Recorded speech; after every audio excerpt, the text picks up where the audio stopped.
రే సురేష్ ఎలా ఉన్నావురా? నేను బాగానే ఉన్నాను కానీ హోమ్ లోన్ వస్తుందా? అప్రూవ్ అయిపోయింది. ఇదిగో ఒక స్లాబ్ కూడా లేపేసాం ఇల్లు. అవునా? నాకు కూడా హోమ్ లోన్ వస్తుందిరా, నేను కూడా ఇల్లు కడేస్తాను. అవును, నీ ఇంట్రెస్ట్ రేట్ ఎంత? నా ఇంట్రెస్ట్ రేట్ ఎంతరా? 7%. అవునా? మరి నాకైతే 8% ఇచ్చాడు. అవునా? నీదే బ్యాంకు? అదేరా, లేనదైనా బ్యాంక్ నాది. నాది కూడా అదే బ్యాంకు. నీకు లోన్ అప్రూవ్ చేసింది ఎవరు? అదేరా, క్యూట్ ఉంటాడు కదా అతను.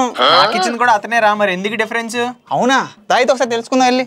ఒక్క సంవత్సరంలో ఇండియాలో #1 బ్యాంక్ అయిపోయింది. సార్ ఏమైనా సురేష్, ఏమైనా రమేష్ ఎట్లా వచ్చారు? మా ఓడికి హోమ్ లోన్ ఇంట్రెస్ట్ తక్కువ ఇచ్చి నాకెందుకు ఎక్కువ ఇచ్చారు? అలాగా, ఒక నిమిషం ఉండి చెక్ చేసి చెప్తాను. ఆయన సిబిల్ స్కోరు సూపర్ గా ఉన్నది. నాదో పరమ దరిద్రంగా ఉంది. నీకు లోన్ రావడమే ఎక్కువ, మళ్ళీ ఇంట్రెస్ట్ గురించి అడుగుతున్నావు. మరి సిబిల్ స్కోర్ ఎలా ఇంప్రూవ్ చేసుకోవాలి? ఇదిగో ఈ వీడియో చూడు, నీకు మొత్తం డీటెయిల్స్ తెలుస్తాయి. ఇంట్రోలో చూసారు కదా సిబిల్ స్కోర్ ఎంత ఇంపార్టెంటో. ఈ సిబిల్ స్కోర్ ఇంపార్టెన్స్ తెలియక చాలా మంది ఇబ్బందులు పడుతుంటారు. అండ్ ఇందులో కూడా 2 కేటగిరీ ఆఫ్ పీపుల్ ఉంటారు. దీనిలో ఫస్ట్ కేటగిరీ, వీళ్ళది సిబిల్ స్కోర్ బాగానే ఉంటుంది, కాకపోతే వీళ్ళు తెలియక కొన్ని చిన్న తప్పులు చేయడం వలన వీళ్ళ సిబిల్ స్కోర్ ఇంపాక్ట్ అయ్యి ఇబ్బంది పడుతూ ఉంటారు.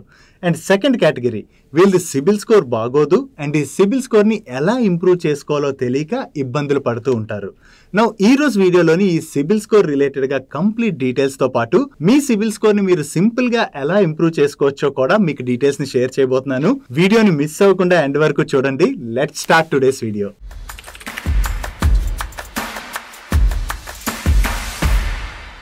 ఫస్ట్ ఆఫ్ ఆల్, ఈ సిబిల్ స్కోర్ అంటే ఏంటో అస్సలు ఐడియా లేని వాళ్ళ గురించి సిబిల్ స్కోర్ అంటే ఏంటో సింపుల్గా ఎక్స్ప్లెయిన్ చేస్తాను.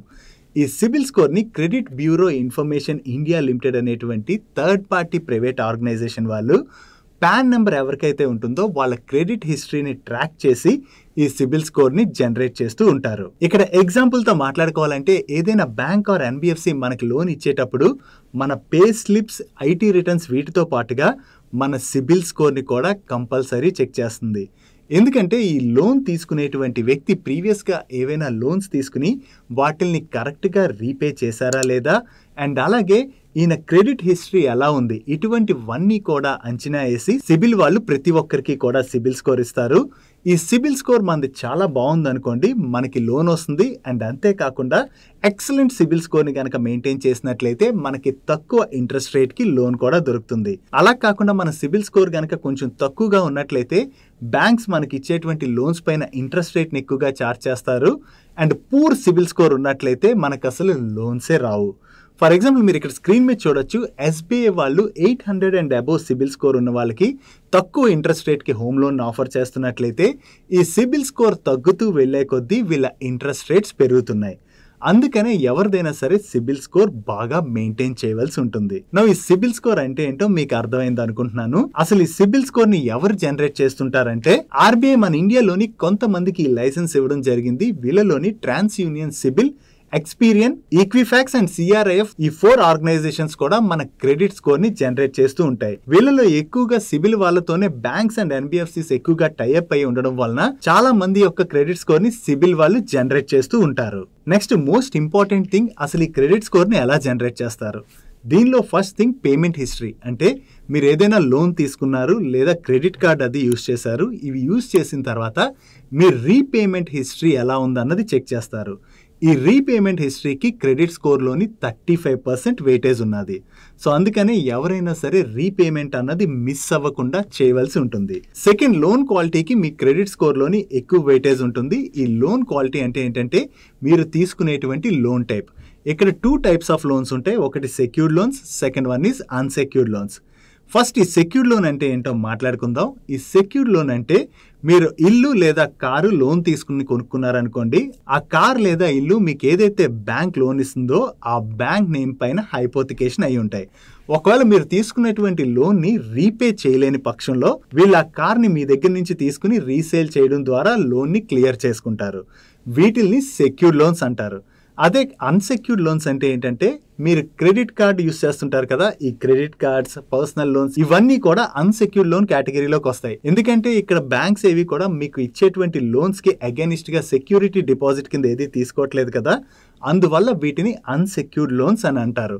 ఇక్కడ ఒకవేళ మీరు డిఫాల్ట్ చేసినట్లయితే బ్యాంక్ మీ దగ్గర నుంచి ఆ లోన్ వసూలు చేయడానికి చాలా కష్టపడవలసి ఉంటుంది. సో సెక్యూర్డ్ లోన్స్ కాకుండా ఎక్కువ అన్సెక్యూర్డ్ లోన్స్ని ఎవరైతే తీసుకుంటారో అటువంటి వాళ్ళ సిబిల్ స్కోర్ ఇంపాక్ట్ అయ్యేటువంటి ఛాన్స్ ఎక్కువగా ఉంటుంది. సో అందుకనే అన్సెక్యూర్డ్ లోన్స్ని తక్కువగా తీసుకోవడానికి ప్రయత్నించండి. అన్సెక్యూర్డ్ లోన్స్ కనుక ఎక్కువ తీసుకుంటే మీ సిబిల్ స్కోర్ ఇంపాక్ట్ అయ్యి ఫర్దర్గా మీరు ఇంకొక లోన్కి వెళ్ళినప్పుడు మీకు లోన్ రిజెక్ట్ అయ్యేటువంటి అవకాశం ఉంటుంది. అండ్ ఈ వీడియోలో మేము షేర్ చేసిన ఇన్ఫర్మేషన్ కనుక మీకు నచ్చినట్లయితే ఈ వీడియోని మర్చిపోకుండా లైక్ చేయండి. ఇప్పుడు క్రెడిట్ స్కోర్ ఎలా జనరేట్ చేస్తారో మాట్లాడుకున్నాం కదా. ఈ క్రెడిట్ స్కోర్లోని ఇప్పుడు ఎన్ని పాయింట్స్ ఉంటాయి, అవి మనల్ని ఎలా ఎఫెక్ట్ చేస్తాయో మాట్లాడుకుందాం. ఈ క్రెడిట్ స్కోర్లోని మినిమం 300 పాయింట్స్, మ్యాక్సిమం 900 పాయింట్స్ వరకు ఇస్తారు. ఒకవేళ మీ credit score 300 to 549 points in between కనుక ఉన్నట్లయితే మీ క్రెడిట్ స్కోర్ బ్యాడ్గా ఉన్నట్లు. ఇక్కడ మీకు అసలు లోన్ వచ్చేటువంటి ఛాన్సే లేదు. ఒకవేళ మీ credit score 550 to 699 points in between ఉన్నట్లయితే మీ క్రెడిట్ స్కోర్ యావరేజ్గా ఉన్నదని అర్థం. ఇక్కడ మీకు లోన్ పెద్ద పెద్ద బ్యాంక్స్ నుంచి రావు, చిన్న బ్యాంక్స్ నుంచి కానీ లేదా NBFCs నుంచి కానీ వచ్చేటువంటి అవకాశం ఉంటుంది. కాకపోతే వీళ్ళు మీ పైన ఛార్జ్ చేసేటువంటి ఇంట్రెస్ట్ రేట్ చాలా ఎక్కువగా ఉంటుంది. అండ్ మీ క్రెడిట్ స్కోర్ ఒకవేళ 700 to 749 పాయింట్స్ ఇన్ బిట్వీన్ ఉన్నట్లయితే మీ క్రెడిట్ స్కోర్ గుడ్ కేటగిరీలో ఉన్నట్టు. ఇక్కడ మీకు పెద్ద బ్యాంక్స్ నుంచి కూడా లోన్స్ దొరుకుతాయి, కాకపోతే కొంచెం ఇంట్రెస్ట్ రేట్ ఎక్కువకి లోన్ని ఆఫర్ చేస్తూ ఉంటారు. అలా కాకుండా మీ క్రెడిట్ స్కోర్ ఒకవేళ 750 to 900 పాయింట్స్ ఇన్ బిట్వీన్ ఉన్నట్లయితే మీరు ఎక్సలెంట్ క్రెడిట్ స్కోర్ మెయింటైన్ చేస్తున్నట్టు అర్థం. ఇటువంటి పక్షంలో మీరు లోన్ తీసుకున్నా కూడా మీరు రీపేమెంట్ కరెక్ట్గా చేస్తారని బ్యాంక్స్కి నమ్మకం ఉంటుంది. కాబట్టి మీకు ఇచ్చేటువంటి ఇంట్రెస్ట్ రేట్ తక్కువ సిబిల్ స్కోర్ ఉన్నటువంటి వాళ్ళకి ఇచ్చేటువంటి ఇంట్రెస్ట్ రేట్ కన్నా కూడా తక్కువగా ఉంటుంది. ఇక్కడ మీరు అడ్వాంటేజ్ పొందగలుగుతారు. అందుకని మనం మంచి సిబిల్ స్కోర్ మెయింటైన్ చేయడం అన్నది చాలా ఇంపార్టెంట్. మనం క్రెడిట్ స్కోర్ బాగా మెయింటైన్ చేయడం వల్ల మనకు వచ్చేటువంటి అడ్వాంటేజెస్ ఏంటి? ఫస్ట్ థింగ్, మీకు లోన్ ఈజీగా దొరుకుతుంది. అండ్ అంతేకాదు మీకు మల్టిపుల్ బ్యాంక్స్ లోన్స్ ఆఫర్ చేస్తూ ఉంటాయి. ఇలా మల్టిపుల్ బ్యాంక్స్ మీకు లోన్ ఆఫర్ చేసినప్పుడు ఏ బ్యాంక్ అయితే తక్కువ ఇంట్రెస్ట్ రేట్కి మీకు లోన్ ఆఫర్ చేస్తుందో ఆ బ్యాంక్ నుంచి మీరు లోన్ తీసుకునేటువంటి వెసులుబాటు మీకు ఉంటుంది. అండ్ అంతేకాకుండా మీరు ఒక లోన్ తీసుకున్నాక మరొక లోన్ కూడా ఒకవేళ అవసరం వచ్చి ఏదైనా తీసుకోవాలనుకున్నట్లయితే మళ్ళీ మీకు లోన్ దొరికేటువంటి అవకాశం కూడా ఉంటుంది. సో సిబిల్ స్కోర్ని బాగా మెయింటైన్ చేసినట్లయితే ఇలా లోన్ విషయంలో మనం బ్యాంక్స్ని అప్రోచ్ అయినప్పుడు మన సైడ్ అడ్వాంటేజెస్ ఎక్కువగా ఉంటాయి. అందుకనే మన సిబిల్ స్కోర్ ఎప్పుడూ కూడా చాలా బాగా మెయింటైన్ చేయవలసి ఉంటుంది. ఇక్కడ ఎవరిదైతే క్రెడిట్ స్కోర్ బాగోదో వాళ్ళకి డౌట్ రావచ్చు, ఇప్పుడు నా క్రెడిట్ స్కోర్ బాగాలేదు, నాకు లోన్ రాదు కదా, మరి నేనేం చేయాలని. ఇప్పుడు నేను మీకు ఏవైతే చెప్తానో వాటిని మీరు ఫాలో అవడం ద్వారా క్రమక్రమంగా మీ సిబిల్ స్కోర్ని మీరు ఇంప్రూవ్ చేసుకోవచ్చు. దీనిలో ఫస్ట్ థింగ్, మీరు ఒకవేళ ప్రీవియస్గా ఏమైనా లోన్స్ తీసుకుని వాటికి ఈఎంఐస్ పే చేస్తున్నా లేదా క్రెడిట్ కార్డ్స్ని యూజ్ చేస్తున్నా క్రమం తప్పకుండా ఆ డ్యూ డేట్ ఏదైతే ఉంటుందో ఆ డ్యూ డేట్ కల్లా కూడా మీ రీపేమెంట్ కరెక్ట్గా చేయండి. ఇలా రీపేమెంట్ చేయడం వల్ల ఏమవుతుందంటే మీరు కరెక్ట్గా లోన్స్ని పే చేస్తున్నారు కాబట్టి క్రమక్రమంగా క్రెడిట్ బ్యూరో వాళ్ళు మీ క్రెడిట్ స్కోర్ని ఇంప్రూవ్ చేస్తూ వెళ్తుంటారు. అండ్ సెకండ్ థింగ్, మీరు అన్సెక్యూర్డ్ లోన్స్ తక్కువగా తీసుకోవడానికి ప్రయత్నించండి. అంటే ఇందాక ఎక్స్ప్లెయిన్ చేశాను కదా, పర్సనల్ లోన్స్ లేదా క్రెడిట్ కార్డ్ లోన్స్ ఇటువంటి ఉంటాయి కదా, ఇటువంటి లోన్స్ తక్కువగా తీసుకోవడానికి ప్రయత్నించండి. ఈ లోన్స్ కనుక ఎక్కువగా తీసుకున్నట్లయితే మీ సిబిల్ స్కోర్ ఇంపాక్ట్ అయ్యేటువంటి ప్రమాదం ఉంటుంది.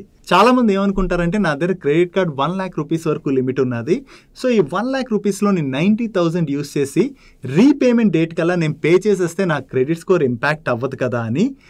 That is completely wrong. మీరు ఒకవేళ మీ క్రెడిట్ కార్డ్ లిమిట్లోని మ్యాక్సిమం లిమిట్ని యూస్ చేసి మీరు మళ్ళీ రీపేమెంట్ చేస్తున్నా కూడా మీ క్రెడిట్ హిస్టరీ బాగోలేనట్టుగానే పరిగణిస్తారు. ఇక్కడ మీ క్రెడిట్ స్కోర్ ఇంపాక్ట్ అయ్యేటువంటి అవకాశం ఉంటుంది. అందుకని మీ క్రెడిట్ కార్డ్ లిమిట్ లోని మీరు మాక్సిమం 35% to 50% ఇన్ బిట్వీనే యూస్ చేయడానికి ప్రయత్నించండి. అంతకన్నా ఎక్కువ గనక యూస్ చేస్తున్నట్లయితే మీ క్రెడిట్ స్కోర్ ఇంపాక్ట్ అవుతుంది. ఈ 35 to 50% ఇన్ బిట్వీన్ మీరు యూస్ చేస్తూ రీపేమెంట్ కరెక్ట్గా చేస్తున్నట్లయితే మీ రీపేమెంట్ హిస్టరీ కూడా బాగున్నట్టు అండ్ మీ క్రెడిట్ స్కోర్ కూడా ఇంప్రూవ్ అవుతుంది. వీటితో పాటు ఎవరి దగ్గర అయితే కొంచెం ఓల్డ్ క్రెడిట్ కార్డ్స్ ఉంటాయో, అంటే పాతప్పటి నుంచి యూస్ చేస్తున్నటువంటి క్రెడిట్ కార్డ్స్ ఉంటాయి కదా, ఈ క్రెడిట్ కార్డ్స్ ఒకవేళ మీరు యూస్ చేయకుండా పక్కన పడేసినట్లయితే వాటిని యూస్ చేయడానికి ప్రయత్నించండి. ఇందాక చెప్పిన లిమిట్ ఉంది కదా, ఆ లిమిట్లోనే యూస్ చేస్తూ మీరు రీపేమెంట్ కరెక్ట్గా చేయడానికి ప్రయత్నించినట్లయితే మీ క్రెడిట్ స్కోర్ ఇంప్రూవ్ అయ్యేటువంటి అవకాశం ఉంటుంది. వీటితో పాటు ఇంకా పాటించాల్సినటువంటి ఇంకొక 2 ఇంపార్టెంట్ పాయింట్స్ ఉన్నాయి. మీరు క్రెడిట్ కార్డ్ లో ఎంతైతే అమౌంట్ యూస్ చేశారో ఆ అమౌంట్ ని రీపే చేసిన తర్వాత ఒక్కోసారి క్రెడిట్ కార్డ్ లోని కొన్ని చిన్న చార్జెస్ పడుతుంటాయి.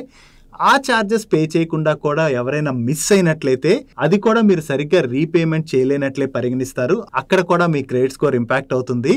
అండ్ అంతేకాకుండా మోస్ట్ ఇంపార్టెంట్ పాయింట్, ఒక్కోసారి మనకి తెలిసిన వాళ్ళనో ఫ్రెండ్స్ అనో రిలేటివ్స్ అనో వాళ్ళు తీసుకుంటున్నటువంటి లోన్స్కి గ్యారంటీ సంతకం అంటారు కదా, ఇటువంటివి చాలామంది పాపం తెలియక గ్యారంటీ సంతకాలు పెడుతుంటారు. ఈ గ్యారంటీ సంతకం పెట్టిన తర్వాత ఒకవేళ ఆ లోన్ తీసుకున్నటువంటి వ్యక్తి లోన్ రీపే చేయకుండా డిఫాల్ట్ చేసినట్లయితే అది కూడా మీ క్రెడిట్ స్కోర్ని ఇంపాక్ట్ అయ్యేలాగే చేస్తుంది. అందుకనే ఇటువంటి సంతకాలు పెట్టేటప్పుడు ఒకసారి ఆలోచించి సంతకం పెట్టడానికి ప్రయత్నించండి.